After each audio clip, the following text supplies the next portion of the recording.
Lorsque vous travaillez à l'intérieur d'Hydromax, n'hésitez pas à explorer par vous-même tous les menus qui sont à votre disposition.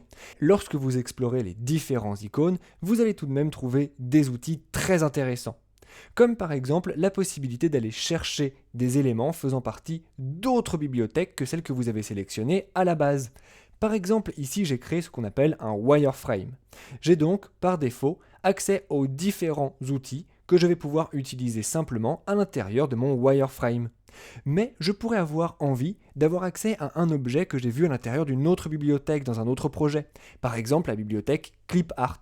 Eh bien sachez qu'en vous rendant dans Bibliothèque, vous pouvez utiliser cette icône pour avoir accès à toutes les autres bibliothèques, par exemple la ClipArt, et je vais ensuite cliquer sur Environnement pour avoir accès aux différents objets de l'environnement. Lorsque ceci est fait, eh bien vous voyez que j'ai ici maintenant la catégorie environnement à l'intérieur de mon panneau latéral de gauche et je peux utiliser les objets qui sont à l'intérieur de cet espace pour par exemple modifier le logo de mon application qui ne me convenait absolument pas. Je vais en utiliser un autre et je vais modifier sa couleur de remplissage pour avoir quelque chose de blanc. Et vous voyez que très rapidement, c'est fait. Ici, nous pourrions également enlever le trait vert pour utiliser un trait qui serait à la place blanc. Et nous obtenons exactement le rendu que nous voulions avoir en ayant utilisé un objet faisant partie d'une autre bibliothèque.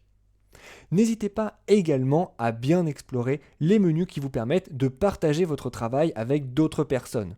En effet, si vous enregistrez ce fichier, il va être réouvrable avec l'application Hydromax. Mais tout le monde n'a peut-être pas cette application et vous avez peut-être besoin de partager votre travail avec d'autres personnes dans d'autres formats. Pour faire cela, rendez-vous simplement dans Fichier, puis ensuite cliquez sur Exporter et envoyer.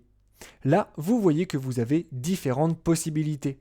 Vous allez pouvoir enregistrer par exemple en JPEG ou bien en TIFF, mais également dans des fichiers de type vectoriel comme par exemple le PDF ou bien le PS ou l'EPS. Vous allez également pouvoir exporter en SVG ou bien encore dans d'autres types de fichiers. N'hésitez donc pas à faire appel à tout cela lorsque vous travaillez avec Hydromax. Encore une fois, n'hésitez surtout pas à explorer par vous-même les différents menus qui sont à votre disposition et à explorer les différentes possibilités qu'offrent tous les outils à l'intérieur de ces menus.